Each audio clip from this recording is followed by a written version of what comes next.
वाटचाल होती. सूर्यवंशी नाव होतं त्यांचं. जमीन खरेदीसाठी?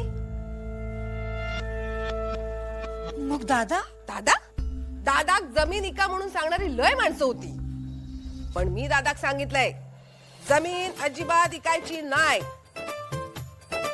मी असे तुझ्या पाठीशी. हा, असं तुम्ही म्हणालात दादांना? होय तर.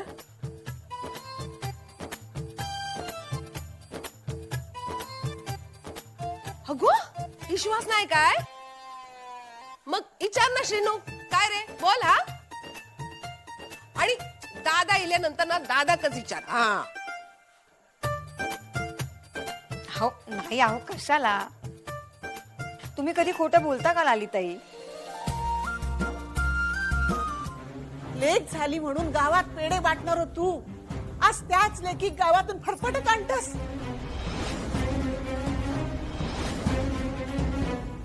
माझी लेक माझा अभिमान असा असं म्हणणार तू त्या लेकी वांगडा असं वागतस.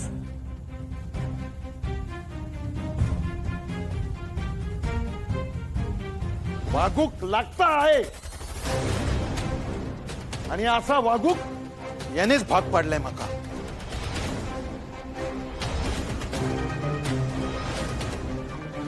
आज ज्या अभिमानानं माझी मान ताठ होती तीच मान तिच्या विश्वासघातानं शर्मेनं मला खाली घालायला लावली.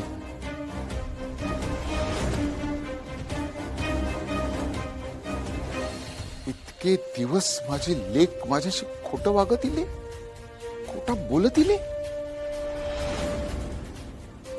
माका अजूनही कळत नाही की लेक म्हणून याचा चुकला की बाप म्हणून माझा. रघुनाथा, काय झाला तर सांगशील काय? निशी नशीब तोकडे कपडे किती घातलेले आहेत. तू बंदी केलं होतस ना त्या असे कपडे घालू. माझ्यासाठी कोणी जर महत्वाचं असेल तर ती माझी माणसं.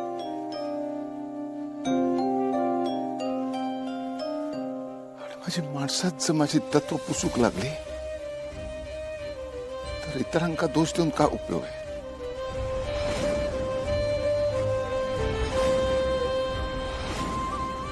मी निशिक सांगितलं होता, जी गोष्ट आपल्या संस्कारापासून आपल्याला लांब नेते ते नाही करायचं.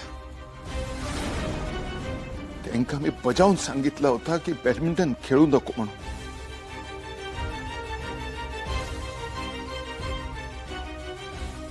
कारण त्या खेळासोबत त्याचा पेहराव आणि तसा वागणा पण आला.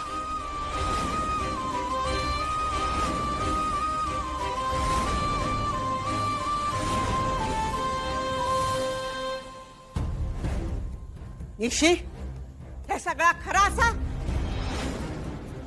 असं कसं वागू शकतस तू?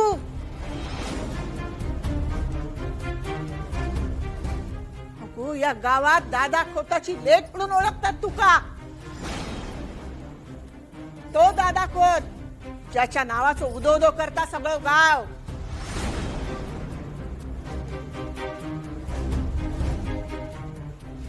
आणि ती ओळख त्याका अशीच गावलेली नाया. रघुनाथ खोताचो दादा खोत होता ना, अख्ख्या गावात बघितलेला असा.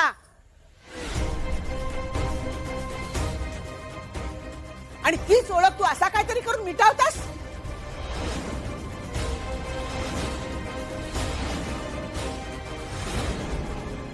जायचं, मला माहिती माझं चुकलंय, तर ऐकून तरी घ्या ना. काय ऐकून घ्यायचा?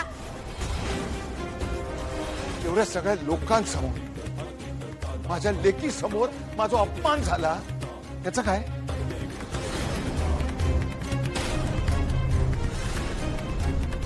माझ्या संस्कारावर, माझ्या तत्वांवर प्रश्न उठवलाय तिने.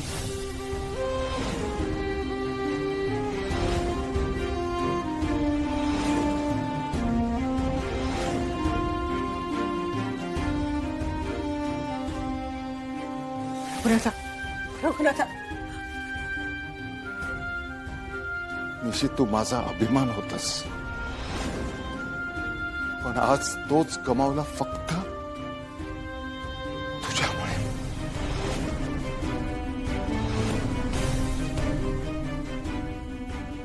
एक बाप म्हणून मला कायम तुझा अभिमान होता की तू माझं नाव लावतेस.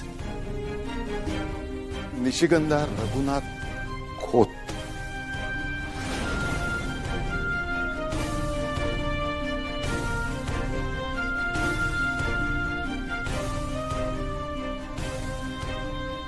लोकांच्या नावापुढे मोठमोठ्या डिग्र्या लागतात. माझ्या नावाआधी तुझं नाव लागणं हीच माझ्यासाठी अभिमानाची गोष्ट होती. तुझ्या कर्तृत्वाबरोबर माझे नाव जोडलं जात होत आणि तेच नाव आज मातीत मिसळलंय.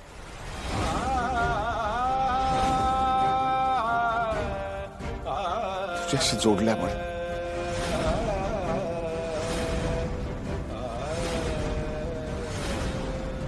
आजपर्यंत जीवापाड जपलेली तत्व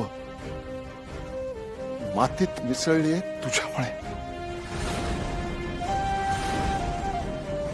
संस्काराचे वाभाडे निघाले तुझ्यामुळे.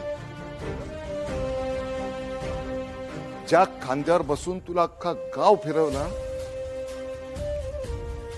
ते खांद्या जड झाले. तुझा आनंद बघून जे डोळे भरायचे ते डोळे आज झुकलेत.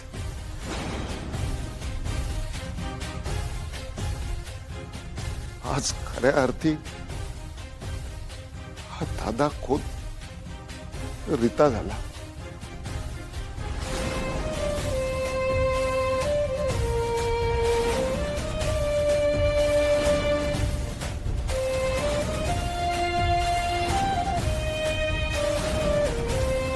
हेच करत आलात. शांत बसा, या विषयावर नंतर बोलू. योग्य वेळी नाही ना घेतला निर्णय, म्हणून आजचा दिवस बघायला मिळतोय. कळते तुमका?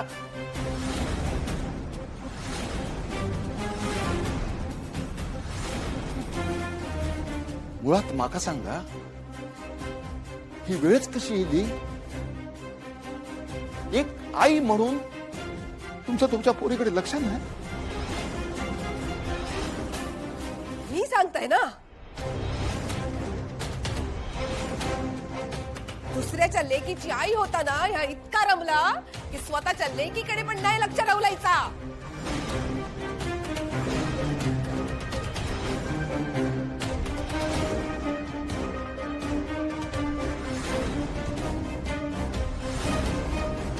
काय गो उमा, बरोबर बोलताय ना मी?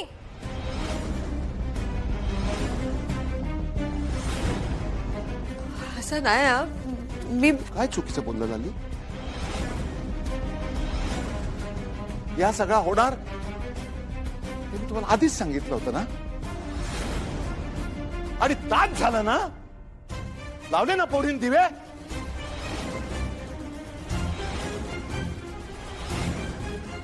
निश्ची लहानाशी मोठी होताना या घरातल्या प्रत्येकाने बघितलेला हा.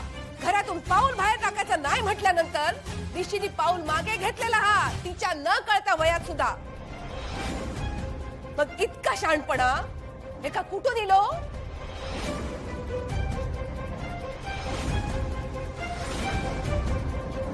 अरे दादा, मातीत बाहेरचं बियाणं पेरताना पण आपण काळजी घेतो का? तर पिकाची चुकीची वाढ होऊ नये म्हणून. पण आपल्या लेकराच्या बाबतीत ही काळजी घेतली गेली नाही. या सगळ्याचं मूळ ना या पोर हा.